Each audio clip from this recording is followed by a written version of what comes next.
నమస్తే, welcome to four sides TV political thought. నేను విజయ్.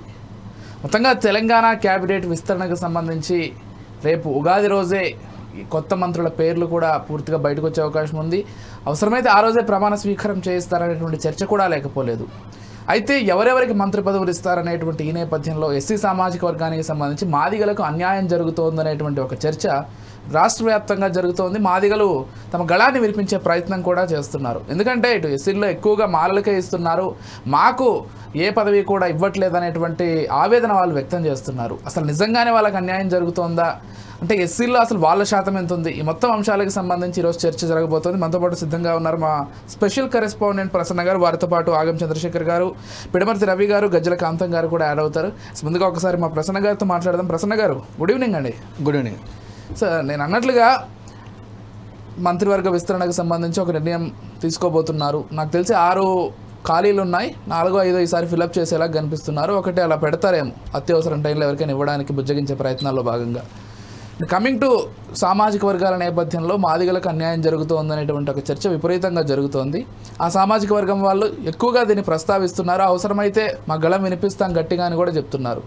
అసలు ఏంటి వాళ్ళ పర్సంటేజ్ ఎంత ఉంది, ఎంతమంది ఎమ్మెల్యేలు అయ్యారు, ఈ మొత్తం లెక్కలు ఒకసారి చూసుకున్నట్లయితే ఎలా చూడాలి? యాక్చువల్ తెలంగాణ లోపల 19 నియోజకవర్గాలు ఎస్సీ రిజర్వేషన్గా ఉన్నాయి.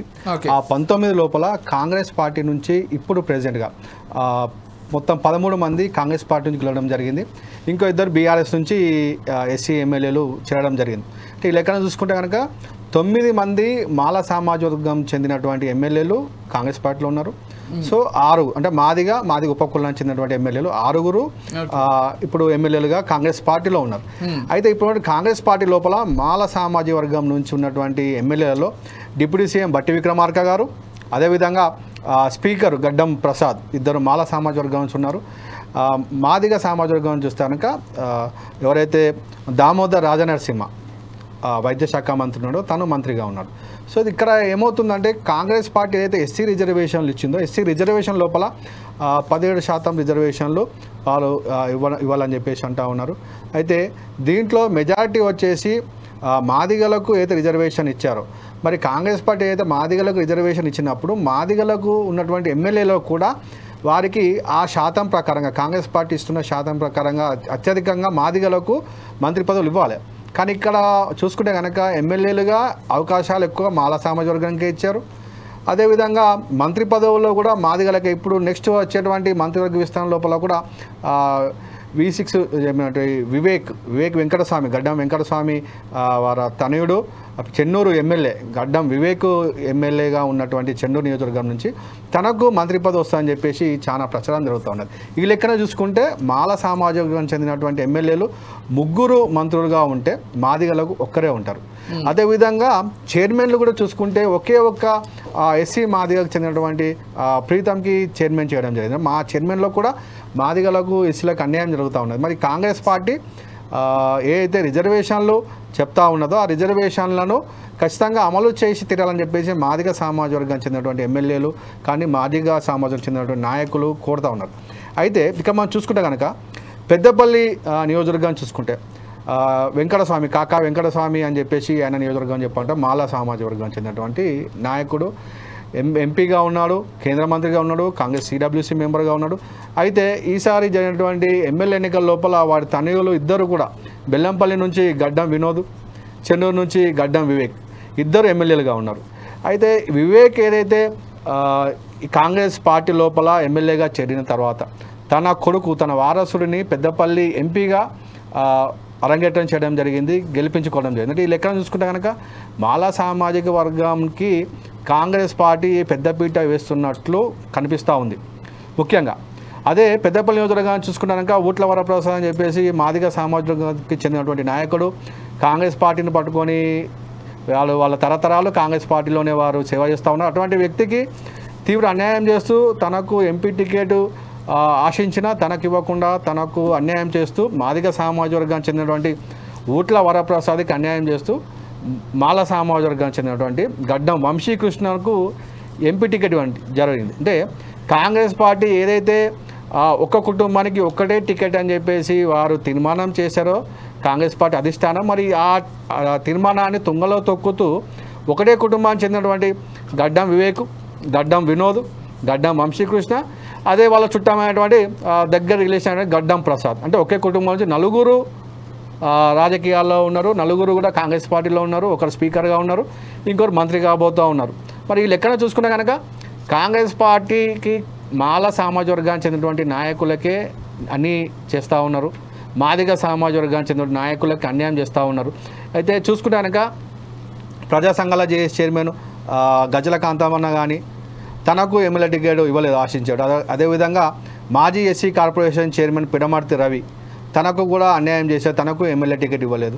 మాజీ మంత్రి ఆగం చంద్రశేఖర్ తనకు కూడా ఎమ్మెల్సీ ఆశించాడు, మొన్న తనకు ఇవ్వకుండా మాల సమాజానికి చెందినటువంటి అద్దంకి దయాకర్కు ఎమ్మెల్సీ టికెట్ ఇవ్వడం జరిగింది. అంటే లెక్కన చూసుకుంటే కనుక మాదిగలు కాంగ్రెస్ పార్టీలో ఉన్నటువంటి మాదిగలకి కాంగ్రెస్ పార్టీ లోపల తీవ్ర అన్యాయం జరుగుతూ ఉందని చెప్పేసి ప్రతి ఒక్కరు కూడా ఎవరైనా కానీ చూస్తే చెప్పవచ్చు. అటువంటి పరిస్థితుల లోపల ఈరోజు మంత్రివర్గ విస్తరణ లోపల చూసుకుంటే మాల సమాజానికి చెందినటువంటి వివేక్ ఇస్తున్నట్టు తెలుస్తూ ఉంది. అదే మాదిగ సామాజిక వర్గం చెందినటువంటి ధర్మపురి ఎమ్మెల్యే అడ్లూరి లక్ష్మణ్ కుమార్ కరీంనగర్, ఉమ్మడి కరీంనగర్ జిల్లాకి జెడ్పీ చైర్మన్గా చేశాడు. సీనియర్ కాంగ్రెస్ నాయకుడు 5 సార్ల ఎమ్మెల్యేగా పోటీ చేసి ఓడిపోయి 5వ సారి 6వ సారి తాను ఎమ్మెల్యే గెలవడం జరిగింది. అటువంటి నాయకుడు కాంగ్రెస్ పార్టీ మారకుండా కాంగ్రెస్ పార్టీలోనూ ఉండి తను ఎమ్మెల్యేగా గెలిచినటువంటి ఆ వ్యక్తికి కాదని చెప్పేసి మాల సామాజిక వివేక్ తను కాంగ్రెస్ పార్టీ నుంచి బీఆర్ఎస్ పార్టీ పోయాడు, బీఆర్ఎస్ పార్టీ నుంచి మళ్ళీ కాంగ్రెస్కి వచ్చాడు, కాంగ్రెస్ నుంచి మళ్ళీ బీజేపీ పోయాడు, బీజేపీ నుంచి మళ్ళీ కాంగ్రెస్కి వచ్చాడు. అంటే తను ఏది ఉంటే మన తరాజులో ఎటు ఉంటే అటు బరువు ఉంటే అటు దూకినట్టు తను అటు ఇటు దూకినట్టు వ్యక్తికి మంత్రి పదవి ఇస్తున్నాడు. కాంగ్రెస్ పార్టీ ఏం చెప్పదలుచుకుంది అనేది మనం ఆలోచించాలి. అంటే ఏంటి ఇప్పుడు మాదిగలు ప్రశ్నించట్లేదా, లేకపోతే సైలెంట్గా ఉన్నారని ఎక్కువగా ఇవ్వట్లేదా, ఎలా అర్థం చేసుకోవాలి? అదే ఇప్పుడు ఏంటంటే మాదిగలకు కాంగ్రెస్ పార్టీ అధిష్టానం ఏదైతుందో వారు సరిగా గుర్తింపునివ్వడం లేదు. మాదిగ సామాజిక చెందిన నాయకులు గట్టిగా ప్రశ్నిస్తలేరు అనుకోవచ్చు. ఎందుకంటే ప్రశ్నించడందే ఈరోజు రాజ్యం ఉంది. ఇప్పుడు అడగకపోతే అమ్మాయిని అన్నం పెట్టారు అన్నట్టు మాదిగ సామాజిక చెందిన నాయకులు గట్టిగా వారి గలాన్ని వినిపించకపోతే కనుక ఇంకా అన్యాయం జరిగే పరిస్థితి ఉంటుంది. ఇప్పుడు మనం చూసుకున్న మాదిగ సామాజిక చెందిన నాయకులు ఖచ్చితంగా అందరూ కూడా వారు ఢిల్లీకి వెళ్ళి అధిష్టానాన్ని ఖచ్చితంగా అడగాలని చెప్పేసి అందరూ కోరుతూ ఉన్నారు. మనతో పాటు పిడమర్తి రవి గారు కూడా జాయిన్ అయ్యారు, ఫోన్ ద్వారా సిద్ధంగా ఉన్నారు. వారు మాజీ ఎస్సీ కార్పొరేషన్ చైర్మన్గా కూడా వ్యవహరించారు. వారితో ఒకసారి మాట్లాడే ప్రయత్నం చేద్దాం. రవి గారు నమస్తే అండి. ఎలా చూస్తారండి ఇప్పుడు క్యాబినెట్ విస్తరణలో భాగంగా మాదిగలకు ఎక్కువగా ఇటు మంత్రి పదవుల్లో అవకాశం ఇచ్చే ఛాన్స్ ఉందా, లేకపోతే మళ్ళీ మాలలకే ఇస్తారు? ఎందుకంటే ఇప్పటికే మాలలకి కంపారిటివ్లీ మాదిగల కంటే ఎక్కువ ఇచ్చారనేది చాలా క్లియర్గా అర్థమవుతుంది. మంత్రి పదవుల విషయంలో కావచ్చు, లేకపోతే స్పీకర్గా ఛాన్స్ ఇచ్చారు. కానీ ఇటు ఎస్సీలో ఎంత శాతం ఉన్నారని చూసుకుంటే మీరే కొంత అధికంగా ఉన్నటువంటి నేపథ్యం. అంటే ఎందుకు ఇలా జరుగుతోంది? మీరు ప్రశ్నించట్లేదా, లేకపోతే కాంగ్రెస్ పట్టించుకోవట్లేదా అధిష్టానం? ఏం చెప్తారు? అతిపెద్ద కుల మాదిగలు మాదిగలకు ఎమ్మెల్యే సీట్లు కూడా ఒకటి కష్టపడింది. అయితే రేవంత్ రెడ్డి గారు మా మాదిగ ఎమ్మెల్యే అందరూ కూడా పెద్దగా ముందు నుంచి మా రైట్ రవి గారు కొద్దిసేపటి తర్వాత మళ్ళీ ఫోన్ తీసుకుంటాను. కొంచెం డిస్టర్బెన్స్గా ఉంది, కొంచెం పక్కకు వచ్చి మాట్లాడే ప్రయత్నం చేయండి. ప్రసన్న గారు ఎలా చూస్తారండి? అంటే ప్రధానంగా శాతానికి చూసుకున్నట్లయితే ఎస్సీలో ఎంత శాతం మాదిగలు ఉన్నారు, ఎంత శాతం మాలలు ఉన్నారు? ఈ లెక్కల్లోకి వెళ్తే ఏం చెప్తారు? ఇప్పుడు జనాభా లెక్కల ప్రకారంగా అయితే కాంగ్రెస్ పార్టీ మాదిగలు అత్యధికంగా ఉన్న మెజార్టీ అనేది మాదిగలు ఉన్నారని చెప్పేసి కాంగ్రెస్ పార్టీ వారే లెక్కలు బహిర్గతం చేయడం జరిగింది. మొన్న ఎస్సీ వర్గీకరణ సందర్భంగా కూడా వారు ఏదైతే జస్టిస్ షమీమ్ అఖ్తర్ కమిటీ ఏదైతే ఉందో వారు చెప్పడం జరిగింది, మాదిగలు అనేటు వెనుకబడి ఉన్నారు, మాదిగలకు రాజకీయంగా, ఆర్థికంగా, సామాజికంగా వారికి రిజర్వేషన్లు ఎక్కువగా కల్పించాలని చెప్పేసి వారు కమిటీ చెప్పడం జరిగింది. మాలలు ఆర్థికంగా, రాజకీయంగా, సామాజికంగా అన్ని రకాలుగా ముందున్నారు, వారు తక్కువ జనాభా ఉన్నారని చెప్పేసి కూడా ఆ కమిటీ చెప్పడం జరిగింది. మరి ఈ లెక్కన చూసుకుంటే కాంగ్రెస్ పార్టీ మాదిగలకు అవకాశాలు కల్పించాలి. మరి ఇక్కడ జరుగుతుంది ఏంటి? మరి మాదిగలకు కాకుండా మాలలో ఎవరైతే ఆర్థికంగా బలంగా ఉన్నారో వారికి మాత్రమే అధికారము కల్పించేటువంటి ప్రయత్నము కాంగ్రెస్ పార్టీ నాయకత్వము, అధినాయకత్వం చేస్తున్నట్లు మనం చూస్తూ ఉన్నాం. ఇప్పుడు చూసుకుంటే కనుక ఇప్పుడు మంత్రులు ఆల్రెడీ ఇద్దరికి ఇచ్చారు, ఇంకో మంత్రికి ఇవ్వడం రెడీగా ఉన్నారు. మరి దీన్ని మాదిగ సామాజిక వర్గము ఏ విధంగా చూస్తారు అనేది, ఏ విధంగా పోరాటం చేస్తారని చెప్పి మనం ఒకసారి దీని మీద ఖచ్చితంగా ప్రజల లోపల చర్చ జరుగుతుంది. అది అధిష్టానం దృష్టికి తీసుకెళ్లే నాయకులు కరువైనట్టు మనకు కనిపిస్తూ ఉన్నారు. కాంగ్రెస్ పార్టీ నుంచి మాదిగ సామాజిక నాయకులు, మాదిగల నుంచి ఇప్పుడు దామోదర్ రాజనరసింహారావు గారికి వైద్య శాఖలో ఇచ్చినట్లున్నారు కదా.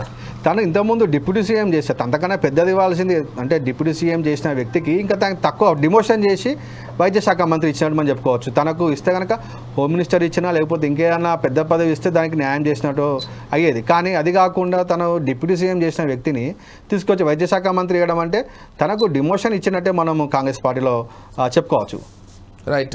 మనతో పాటు గజ్జల కాంతం గారు కూడా జాయిన్ అయ్యారు, ప్రజా సంఘాల జేఏసీ చైర్మన్ గారు. ఒకసారి వారితో మాట్లాడే ప్రయత్నం చేద్దాం. కాంతం గారు నమస్కారం అండి. నమస్తే అండి. ఎస్, ఎలా చూస్తారండి? అంటే ఇటు ఎస్సీలో మంత్రి పదవులు ఇవ్వట్లేదా అంటే ఇస్తున్నారు, కాకపోతే ఇక్కడ మాదిగలకు అన్యాయం జరుగుతోంది, మాలలకే కొంత లాభం జరుగుతోంది. అటు ఎక్కువగా చూసుకున్నట్లయితే మంత్రుల విషయంలో కావచ్చు, లేకపోతే ఇటు స్పీకర్ విషయంలో కావచ్చు, వాళ్ళ వైపు ఎక్కువగా మొగ్గు చూపుతున్నటువంటి, అంటే క్లియర్ కట్గా అర్థమైపోతుంది, అక్కడ ఓపెన్గానే తెలుస్తుంది కదా మాలలకు ఎన్ని ఇచ్చారు, మాదిగలకు ఎన్ని ఇచ్చారు అనేటువంటి నేపథ్యంలో. కేవలం ఒకే మంత్రి పదవి ఇచ్చారు దామోదర్ రాజనరసింహ గారికి. సో ఎలా చూస్తారు మీరు? ఏం చెప్తారు దీనికి సంబంధించి? అన్యాయం నిజంగానే జరుగుతుందా? ఒకవేళ జరిగితే ఎందుకు మాదిగలు ప్రశ్నించట్లేదు? ఏం చెప్తారు? కాంగ్రెస్ హైకమాండ్ ఆలోచించే సమయం వచ్చింది కాబట్టి తప్పకుండా ఆలోచిస్తారని మేము అనుకుంటున్నాం. వాస్తవానికి శ్రీని గారు మాట్లాడింది వాస్తవం, కరెక్టే. కానీ మేము కూడా ఏమనుకుంటున్నాం, హైకమాండ్ ఖచ్చితంగా ఆలోచిస్తుంది. సోనియా గాంధీ అమ్మ, తర్వాత రాహుల్ గాంధీ గారు, కాంగ్రెస్ పార్టీ జాతీయ అధ్యక్షుడు మల్లికార్జున్ ఖార్గే గారు, పెద్దలు ముఖ్యమంత్రి తెలంగాణ రాష్ట్ర ముఖ్యమంత్రి మా రేవంత్ రెడ్డి గారు వీళ్ళకి తప్పకుండా ఆలోచించి మంత్రిగా అవకాశం ఇస్తారు. ఎందుకంటే వాస్తవానికి హైకమాండ్కు వాస్తవ విషయాలు తెలుసు. తెలంగాణ రాష్ట్రంలో అసలు ఎవరు మెజార్టీ ఉన్నారు, అసలు ఏ సామాజిక వర్గానికి అన్యాయం జరుగుతుంది, ఏ సామాజిక వర్గం బెనిఫిట్ అయింది అనేది మొదటి నుంచి తెలుసు. ఈ దాదాపు 75 సంవత్సరాల నుండి 70 సంవత్సరాల నుంచి ఎవరికి న్యాయం జరుగుతుంది, ఎవరికి అన్యాయం జరుగుతుంది అనే విషయం కూడా హైకమాండ్ తెలుసు. కాబట్టి ఖచ్చితంగా కాంగ్రెస్ పార్టీ హైకమాండ్ కరెక్ట్ నిర్ణయం తీసుకుంటుందని మేము నమ్ముతున్నాం. మరి ఇక్కడ ఉన్నటువంటి మా ముఖ్యమంత్రి రేవంత్ రెడ్డి గారు, మా పిసిసి అధ్యక్షులు మహేష్ గౌడ్ గారు కూడా ఖచ్చితంగా ఆలోచించి ఈ సామాజిక వర్గానికి న్యాయం చేస్తారని మాత్రం అనుకుంటున్నాం. ఖచ్చితంగా మంత్రి పదవి ఇస్తారని కూడా నేను అనుకుంటున్నాను. ఓకే, అంటే రేపు అంటే ఎక్కువ రోజులు కూడా లేదు కదా, రేపెల్లులోనే ఎవరెవరు మంత్రులు కాబోతున్నారు అనేది తేలిపోబోతోంది.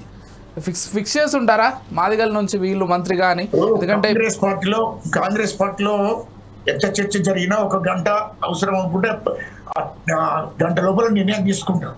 కాంగ్రెస్ పార్టీ హైకమాండ్ కలుసుకుంటే అదేం లేదు, ఏం చర్చ జరిగినా అది ఒక 1 గంట లోపల నిర్ణయాలు తీసుకొని ఎన్ని చర్చలు జరిగినా మళ్ళీ హైకమాండ్ ఆలోచిస్తారు. అది రేపే కావచ్చు, అర్ధరాత్రి ప్రకటించినా ఖచ్చితంగా రేపట్లోగా హైకమాండ్ నిర్ణయం తీసుకుంటుందని అనుకుంటున్నాం. మీరేమైనా చెప్పదలుచుకున్నారా వ్యక్తిగతంగా హైకమాండ్ కి? ఎందుకంటే ఈ సామాజిక వర్గానికి 75 సంవత్సరాల నుంచి నష్టం జరుగుతుంది, అన్యాయం జరిగింది అనేది గుర్తించారు కాబట్టి ఇప్పుడు వర్గీకరణ చేశారు. గుర్తించారు కాబట్టి మా రాహుల్ గాంధీ గారి నిర్ణయం మేరకు, మా మల్లికార్జున్ ఖార్గే గారి నిర్ణయం మేరకు ఇక్కడ రాష్ట్ర ముఖ్యమంత్రి రేవంత్ రెడ్డి గారు నిర్ణయం తీసుకున్నారు. ఈ భారతదేశంలో ఏ ముఖ్యమంత్రి కూడా ఆ నిర్ణయం తీసుకోలేదు ఇప్పటి వరకు. కానీ మా ముఖ్యమంత్రి రేవంత్ రెడ్డి గారు నిర్ణయం వర్గీకరణ చేయడం జరిగింది. సరే, వర్గీకరణ చేశారు, అట్లా కాదండి, వర్గీకరణ చేశారు. కాకపోతే ఇప్పుడు మంత్రి పదవుల విషయంలోనే మీ సామాజిక వర్గానికి ఇంత అన్యాయం జరుగుతోందని మీ సామాజిక వర్గంలోనే కొంతమంది బహిరంగంగానే కామెంట్స్ చేస్తున్నారు. ఇంకో విషయం ఏంటంటే, లేరా అంటే ఇప్పుడు అడ్లూరి లక్ష్మణ్ గారు ఉన్నారు, వేముల వీరేశం గారు ఉన్నారు, కవంపల్లి సత్యనారాయణ గారు ఉన్నారు, మందల శామ్యూల్ గారు ఉన్నారు, ఇంతమంది ఉన్నారు కదా. లేకపోతే ఇవ్వకపోవడం వేరు, ఉన్నారు కదా. నేనంటే ఉన్నారు ఉన్నారు. ఈ సామాజిక వర్గానికి నష్టం జరిగిందని చెప్తున్నా కదా, ఖచ్చితంగా ఇస్తారు అని అంటున్నాం, ఇస్తారు అని ఆశిస్తున్నాం ఖచ్చితంగా. ఏమైనా చెప్పదలుచుకున్నారు అధిష్టానానికి, ఏమైనా చెప్పాలనుకుంటున్నారు అధిష్టానానికి 4 sides వేదికగా? ఖచ్చితంగా హైకమాండ్ ను కోరుకుంటున్నాము, ఖచ్చితంగా హైకమాండ్ కూడా మేము చెప్పదలుచుకున్నాము. ఇక్కడ పిసిసి అధ్యక్షుల గారికి కూడా మేము చెప్పాలనుకుంటున్నాము. ఇక్కడ ఉన్నటువంటి మా ముఖ్యమంత్రి రేవంత్ రెడ్డి గారికి కూడా చెప్పాలనుకుంటున్నాము, చెప్తున్నాం కూడా. అదేవిధంగా మా ఉత్తమ్ కుమార్ రెడ్డి గారు, అదేవిధంగా మా శ్రీధర్ బాబు గారు, రాష్ట్ర మంత్రివర్యులు, వీళ్ళందరూ కూడా ఖచ్చితంగా ఈ సామాజిక వర్గానికి అన్యాయం జరుగుతున్న విషయం క్లారిటీగా తెలుసు, ఖచ్చితంగా ఇస్తారు అని అనుకుంటున్నాం. మేము కూడా వాళ్ళకు మా అభిప్రాయాలు కూడా రేపు పొద్దున్న మీకు చెప్తామని మేము ఈ సందర్భంగా తెలియజేస్తున్నాం. ఓకే, ఒక్కసారి మా ప్రసన్న గారు మాట్లాడతారు, మా స్పెషల్ కరెస్పాండెంట్. ప్రసన్న గారు, ఏమైనా చెప్పదలుచుకున్నారా, లేకపోతే కాంతం గారిని ఏమైనా అడగదలుచుకున్నారా ఈ అంశానికి సంబంధించి? కాంతమన్న నమస్తేనే. నమస్తే నమస్తే నమస్తే నమస్తే అన్న. ఇప్పుడు ఏదైతే ఇప్పుడు కాంగ్రెస్ పార్టీ లోపల మీ మాదిగ సామాజిక నాయకులు ఎవరైతే ఉన్నారో చైర్మన్లలో కూడా అన్యాయం జరిగింది, ఎమ్మెల్యే టికెట్లు కూడా ఇవ్వలేదు మీకు. మరి కాంగ్రెస్ పార్టీ మరి ఇంత అన్యాయం చేస్తున్నా మరి మీరు ఎందుకు గట్టిగా అడగట్లేదా మీరు అసలు? మరి ఎందుకు ఇట్లా జరుగుతూ ఉన్నది? అది మీకు తెలుసు, బాగా తెలుసు, కానీ అడుగుతున్నాం. ఖచ్చితంగా హైకమాండ్ కూడా అది వాస్తవ విషయాలు తెలియజేసినాము. రాష్ట్రంలో అన్యాయము జరుగుతున్న విషయము రాష్ట్ర హైకమాండ్ కాదు, హైకమాండ్ తెలుసు. తర్వాత ఇక్కడ రాష్ట్ర పిసిసి అధ్యక్షుల గారికి కానీ ముఖ్యమంత్రి గారికి కానీ తెలుసు. కాబట్టి వాళ్ళు ఆ నిర్ణయం తీసుకుంటారు, ఖచ్చితంగా న్యాయం చేస్తారు. మీరు అన్నట్టు నామినేటెడ్ పోస్టులు కానీ తర్వాత మంత్రి పదవులలో కానీ ఖచ్చితంగా న్యాయం చేస్తారని ఈ సందర్భంగా అనుకుంటున్నాం. చేస్తారు, చెయ్యాలి కూడా. ఎందుకంటే ఈ సామాజిక వర్గానికి నష్టము జరుగుతుంది, అన్యాయం జరుగుతుందనే విషయం గమనించిందే మొదటి ముఖ్యమంత్రి గారు, మా రేవంత్ రెడ్డి గారు, పిసిసి అధ్యక్షులు. మరి వీళ్ళు ఖచ్చితంగా ఈ విషయంలో ఒక నిర్ణయాన్ని తీసుకోవాల్సిన అవసరం ఉంది. ఆ సమయం కూడా ఆసన్నమైందని చెప్పి నేను ఈ సందర్భంగా తెలియజేస్తున్నాను. ఎందుకంటే వాస్తవమే, మీరు అనేది కూడా వాస్తవమే. నేను దాన్ని హైకమాండ్కు ఈ విషయాలన్నీ తెలుసు. మరి తెలిసి వాళ్ళు ఖచ్చితంగా నిర్ణయం తీసుకుంటారు కూడా. ఎందుకంటే ఖచ్చితంగా మంత్రి పదవి ఇవ్వాలి అనేది వాళ్ళకు మొదటి నుండి ఉంది. పార్టీ కూడా, కాంగ్రెస్ పార్టీకి కూడా ఉంది, హైకమాండ్ కూడా ఉంది. కానీ రాష్ట్ర పిసిసి అధ్యక్షుల గారికి, ముఖ్యమంత్రి రేవంత్ రెడ్డి గారికి కూడా ఉంది అని చెప్పి మేము మా అభిప్రాయం. ఇంకొకటి, ఇప్పుడు అయితే పెద్దపల్లి చెందినటువంటి నియోజకవర్గం లోపల చెన్నూరు నియోజకవర్గం ఎమ్మెల్యే వివేక్ ఉన్నాడు, బెల్లంపల్లి నుంచి వినోద్ ఉన్నాడు, వాళ్ళ అబ్బాయి వారసుడు పెద్దపల్లి ఎంపీగా ఉన్నారు. ముగ్గురు కూడా మాలా సామాజిక వర్గానికి చెందినటువంటి నాయకులే. అటువంటి ముగ్గురికి ఇచ్చినాక స్పీకర్ కూడా వాళ్ళ కుటుంబానికి సన్నిహితంగా ఉన్నటువంటి చుట్టము, తర్వాత వారి యొక్క వ్యక్తికి మాత్రమే, గడ్డం ప్రసాద్ కూడా. మరి ఇప్పుడు గడ్డం వివేక్ మంత్రి పదవి ఇస్తారు అంటే గడ్డం వివేక్ బెదిరింపులా గిట్టి ఏమైనా కాంగ్రెస్ అధిష్టానం లొంగిపోయినట్టు భావించవచ్చా మనం ఏమన్నా? గుర్తుపెట్టుకోండి, కాంగ్రెస్ పార్టీ అటువంటి వాళ్ళు 100 మంది వివేకులన్నా కాంగ్రెస్ పార్టీ భయపడదు, హైకమాండ్ భయపడదు. నెంబర్ 1 మీరు గుర్తుపెట్టుకోండి. ఈ దేశానికి స్వతంత్రం తీసుకొచ్చిన party Congress party. Congress party గొడుగు కింద వివేక్ కుటుంబం కానీ ఇంకా ఎవరన్నా కానీ బతికిన వాళ్ళే తప్ప, కాంగ్రెస్ పార్టీ మూలంగా వీళ్ళు అందరు బెనిఫిట్ అయింది తప్ప కాంగ్రెస్ పార్టీ వీళ్ళ ద్వారా కాంగ్రెస్ పార్టీ బెనిఫిట్ అయింది కాదు. అది మా హైకమాండ్ ఎట్టి పరిస్థితుల్లో ఇలాంటి వాళ్ళను దేశంలో లక్షల మందిని తయారు చేసి, అట్లా కాదు కాంతం గారు, ఇక్కడ ఎంతో మంది ముఖ్యమంత్రులు తయారు చేసి తయారు చేసినటువంటి కాంగ్రెస్ పార్టీలో చరిత్ర ఉంది. ఆయనకు భయపడి కాంగ్రెస్ పార్టీ నిర్ణయం తీసుకోవడం అనేది తప్పు. ఎందుకంటే కాంగ్రెస్ పార్టీ కరెక్ట్ సమయంలో కరెక్ట్ నిర్ణయం తీసుకుంటది, అది 100% కరెక్ట్. ఎందుకంటే నిర్ణయం తీసుకున్నట్లో హైకమాండ్ ఎవరికి భయపడి నిర్ణయాలు తీసుకున్నటువంటి పార్టీ కాంగ్రెస్ పార్టీ కాదు. ఎందుకంటే కాంగ్రెస్ పార్టీ అది రాహుల్ గాంధీ గారు, ఆ కాంగ్రెస్ పార్టీ రాహుల్ గాంధీ గారు నిర్ణయం తీసుకునేది ఇది. కాబట్టి ఎవరికి భయపడేది అవసరం కూడా లేదు పార్టీకి. ఎందుకంటే అక్కడ పిసిసి అధ్యక్షులు కావచ్చు, లేకుంటే మా ముఖ్యమంత్రి రేవంత్ రెడ్డి గారు కావచ్చు, వీళ్ళు భయపడే పరిస్థితి ఎవరికి ఉండదు. రెండవది, ఇయ్యలో నిర్ణయం తీసుకునే సమయం వచ్చింది కాబట్టి వాళ్ళు నిర్ణయం తీసుకుంటున్నారు. ఇప్పుడు మనం మొదలు అంచనాలు వేసి డిబేట్ లో డిస్కషన్ చేస్తున్నాం మీడియా ద్వారా. కానీ రేపు ఆ నిర్ణయాలు ఎట్లుంటుంది, హైకమాండ్ కు అన్ని విషయాలు తెలుసు. కాబట్టి అన్ని నిర్ణయాలు మంచి నిర్ణయం తీసుకుంటుందని మేము అనుకుంటున్నాం. అంటే కాంతం గారు, అంటే మీ మాటల్లో కాంగ్రెస్ పైన మీ అభిమానం ఏ విధంగా ఉందనేది స్పష్టంగా అర్థమవుతోంది. కానీ కాంగ్రెస్ పార్టీ ఏమో మాదిగలకు అన్యాయం చేస్తోంది అనేది బహిరంగంగా కనిపిస్తోంది. ఏంటి బ్యాలెన్స్ అవ్వట్లేదు? ఒక్కటి గుర్తుపెట్టుకోండి, అన్యాయం అంటే అన్యాయం చేసేదైతే వర్గీకరణ చేయకపోతుండే కదా.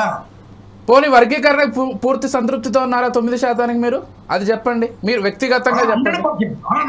ఒకటి నుండి అన్ని సామాజిక వర్గాలకు న్యాయం జరగాలండి. ఒకటి గుర్తుపెట్టుకోండి, మాల ఉపకులాలకు 5% ఇచ్చాలి. ఒకటి గుర్తుపెట్టు, అంటే 9.10 ఎస్సీ మాదిగలకు మాదిగ ఉపకులాలకు ఇచ్చాలి. అంటే ఈ అన్ని ఉపకులాలకు సామాజిక న్యాయం జరిగింది, మాదిగలకు సామాజిక న్యాయం జరిగింది, మాలలకు సామాజిక న్యాయం జరిగింది. ఎందుకంటే అన్ని కులాలకు, దళితులు ఉన్నటువంటి 59 కులాలకు 59 కులాలకు సామాజిక న్యాయం చేయాలనే ఆలోచనతోనే రాష్ట్ర ముఖ్యమంత్రి రేవంత్ రెడ్డి గారు చేశారు. రెండవది బీసీలలో కులగణన వేసి 42% బీసీలకు రిజర్వేషన్లు స్థానిక ఎన్నికల్లో రిజర్వేషన్లు కలిపియాలనే ఆలోచనతోని కులగణన చేసి 42% రిజర్వేషన్లు కూడా ఇవ్వడం జరిగింది. ఎందుకంటే ముఖ్యమంత్రి రేవంత్ రెడ్డి గారు అన్ని సామాజిక వర్గాలు, బీసీలకు కానీ, ఎస్సీలకు కానీ, ఎస్టీలకు కానీ, ఇటు రెడ్లకు కానీ, వెల్మలకు కానీ, బ్రాహ్మణ్స్కి కానీ అన్ని సామాజిక వర్గాలకు న్యాయం చేయాలన్నటువంటి లక్ష్యం కొద్దీ ముందుకు పోతుండే ముఖ్యమంత్రి రేవంత్ రెడ్డి గారు. హైకమాండ్ కూడా, మా రాహుల్ గాంధీ గారు కూడా అదే ఆలోచనలు ఉన్నారు. అది ఖచ్చితంగా ఈ సామాజిక వర్గానికి న్యాయం చేస్తారు అని అనుకుంటున్నాము. అంటే నేను ఆ న్యాయం జరుగుతుంది అనుకుంటున్నాం. మా ప్రసన్న గారు ఏదో అడగాలనుకుంటున్నారు. కంతమానా,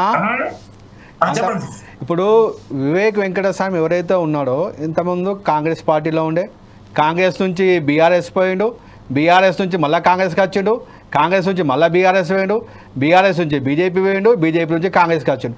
మరి ఇప్పుడు ఒకవేళ మంత్రి పదవి రాకపోతే మళ్ళీ ఉంటాడా పోతాడా? ఇప్పుడు బయట టాక్ అది ఉంది, మరి అది బెదిరిస్తుండు, అందుకోసమే మంత్రి పదవి వస్తుందని చెప్పాడు. దీనికి మీకు క్వశ్చన్ ఆన్సర్ అయింది. మరి ఇప్పుడు మీరు అనే దాంట్లో నేను తప్పు పట్టడం లేదు, నేను అనే దాంట్లో 100%. ఎందుకంటే నా గురించి మీకు తెలుసు.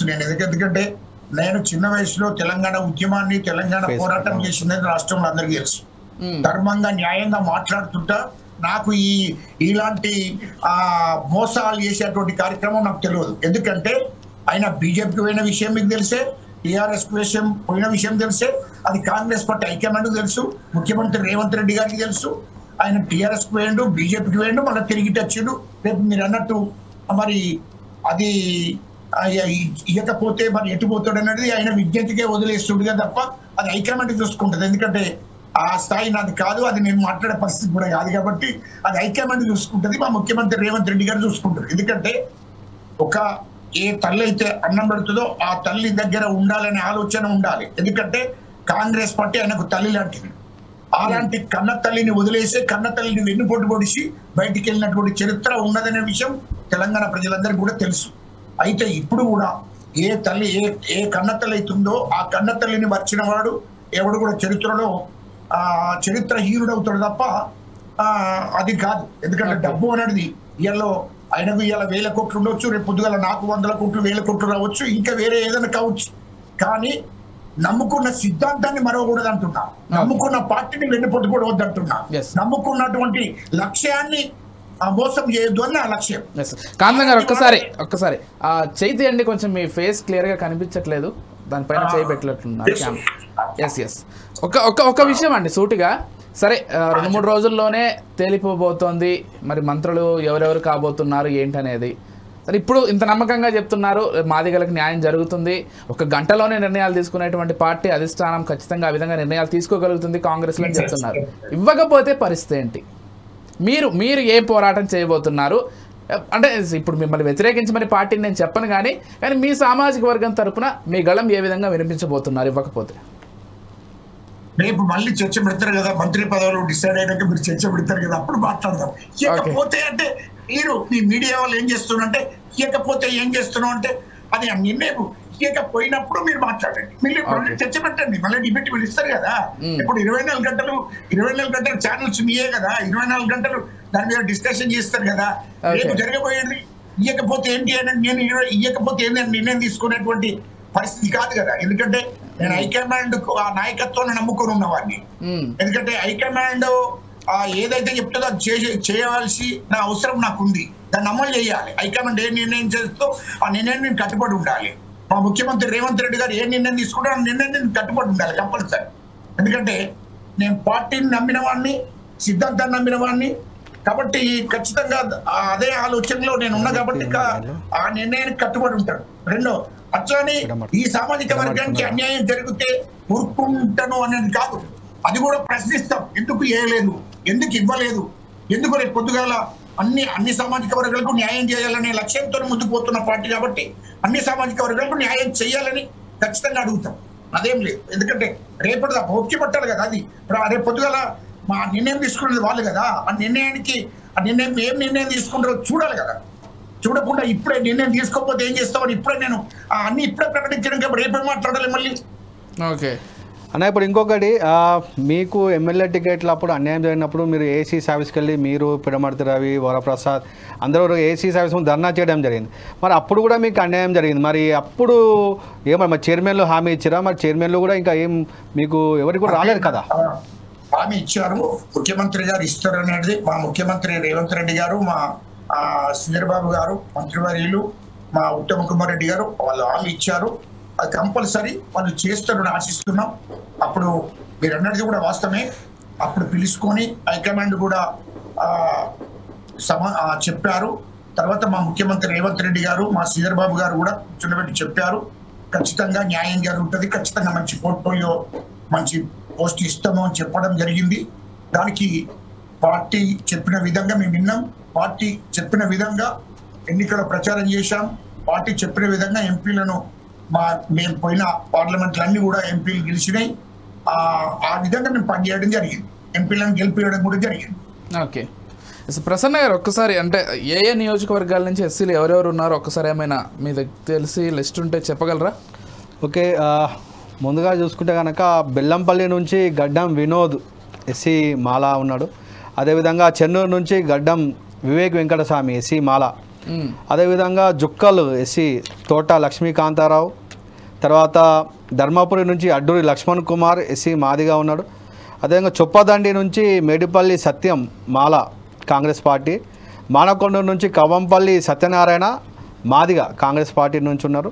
అదేవిధంగా జహీరాబాద్ నుంచి మాణిక్రావు బీఆర్ఎస్ నుంచి ఉన్నాడు మాల.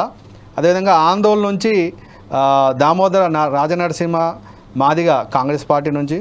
చేవెళ్ళ నుంచి కాలే యాదయ్య బీఆర్ఎస్ నుంచి గెలవడం జరిగింది, తను కాంగ్రెస్ పార్టీలో చేరడం జరిగింది మాదిగా సామాజిక వర్గం. అదేవిధంగా వికారాబాద్ నుంచి గడ్డం ప్రసాద్ మాలా సామాజిక వర్గము కాంగ్రెస్ ప్రస్తుత స్పీకర్గా ఉన్నారు. అదేవిధంగా శ్రీ గణేష్ తను సికింద్రాబాద్ కంటోన్మెంట్ ఉప ఎన్నికల ద్వారా ఎమ్మెల్యే గెలవడం జరిగింది, తను తమిళ్ మాలా అని చెప్పేసి అందరూ చెప్తా ఉంటారు కాంగ్రెస్ పార్టీ. అదేవిధంగా అచ్చంపేట నుంచి చిక్కుడు వంశీకృష్ణ మాలా కాంగ్రెస్ పార్టీ. అదేవిధంగా అలంపూర్ నుండి విజయుడు బీఆర్ఎస్ పార్టీ. నకరేకల్ నుంచి వేముల వీరేశం మాదిగా కాంగ్రెస్ పార్టీ. తుంగతుర్తి నుంచి మందుల శామ్యుల్ మాదిగా కాంగ్రెస్ పార్టీ.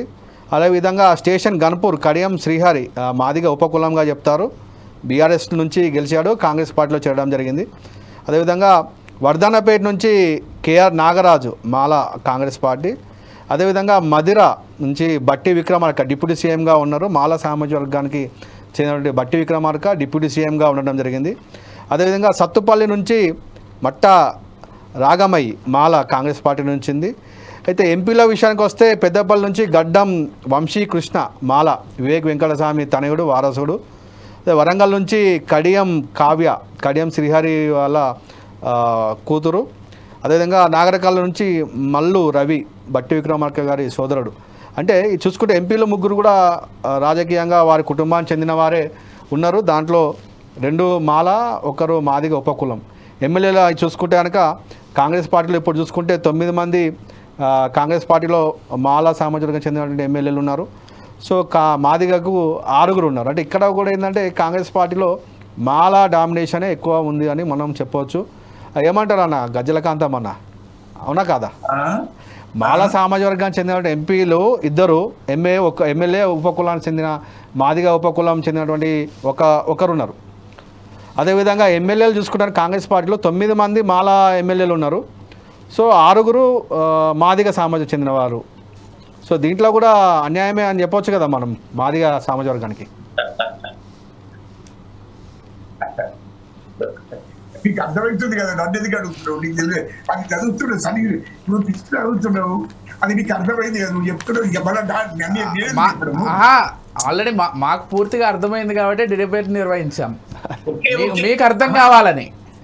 నాకు అర్థమవుతుంది, నాకెందుకు అర్థం కదా, నా దగ్గర మొత్తం లిస్ట్ ఉంది కదా, రాష్ట్రంలో ఏం జరుగుతుంది ఏంటిది అనేది నాకు క్లారిటీ ఉంది, రాష్ట్రంలో అన్ని ఉన్నాయి అనేది వాస్తవే. అంటే అది మొత్తం తెలుసు కదా, నన్ను ఎందుకు అడగడం? అంటే ప్రజలు అందరు కూడా ఏంటంటే మాదిగ సామాజిక వర్గానికి చెందినటువంటి ప్రజలు మీ మీద చాలా నమ్మకం పెట్టుకున్నారు. నిజం చెప్పాలంటే గజ్జల కాంతం కానీ, పిడమర్తి రవి కానీ, ఆగం చంద్రశేఖరు, అదేవిధంగా అలంపూర్ సంపద్, ఈ మీ మీద మాదిగ సామాజిక వర్గం అనేది చాలా ఆధారపడి ఉంది. వారు అందరూ ప్రతి ఒక్కరు కూడా ఏంటంటే వారికి న్యాయం జరగాలంటే మీరు ఉన్నత పదవుల్లో ఉంటేనే వారికి న్యాయం జరుగుద్దని చెప్పేసి వారు అనుకుంటా ఉన్నారు. మరి దీనికి ఎందుకంటే 1-2 కాదు, లక్షల మంది మీ వెనకాల ఉన్నారు.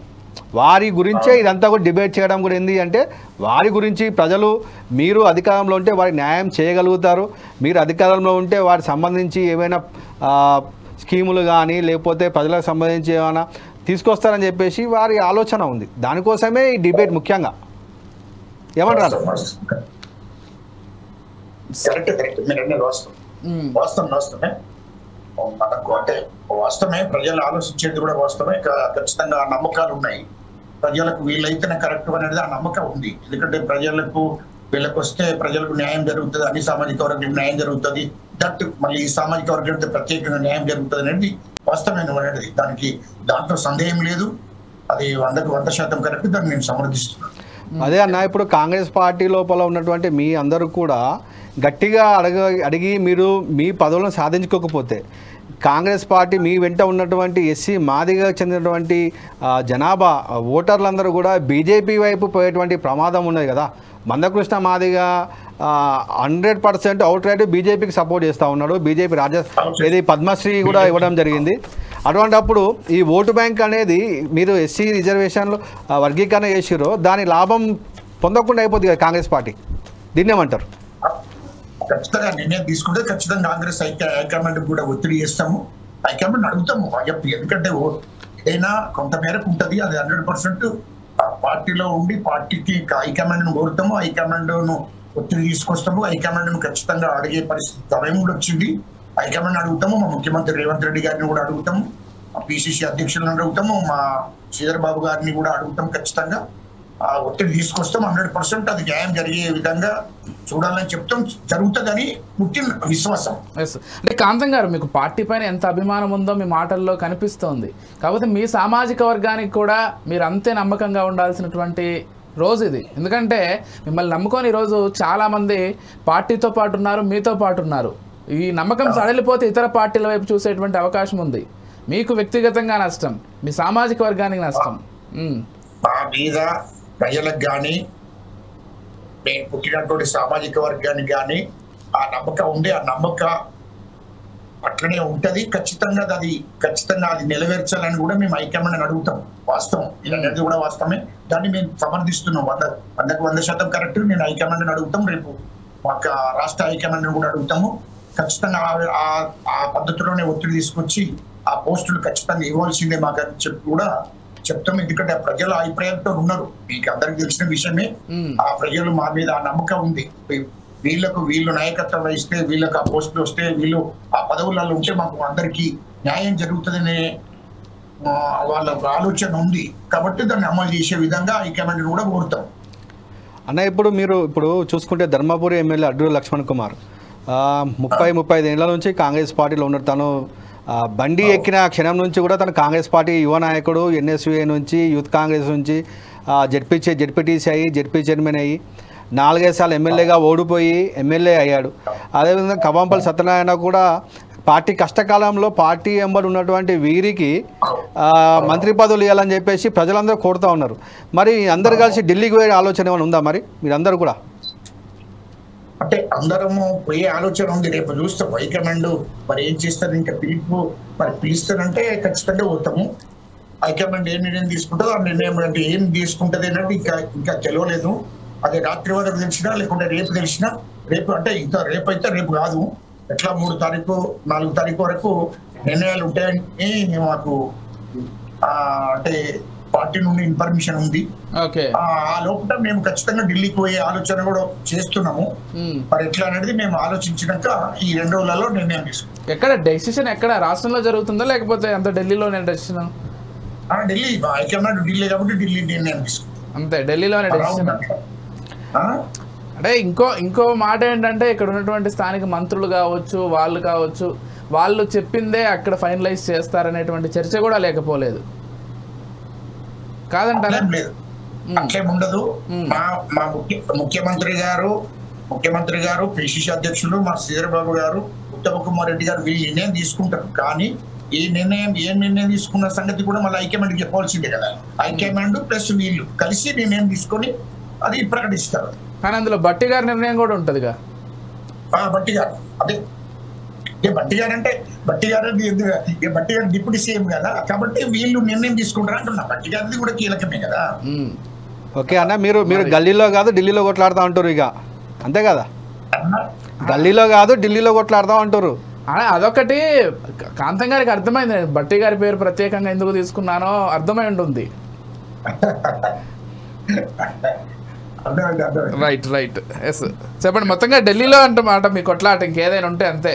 కొట్లాట కాదులే, అడుగుతారు వెళ్ళి న్యాయపరంగా జరగాలని.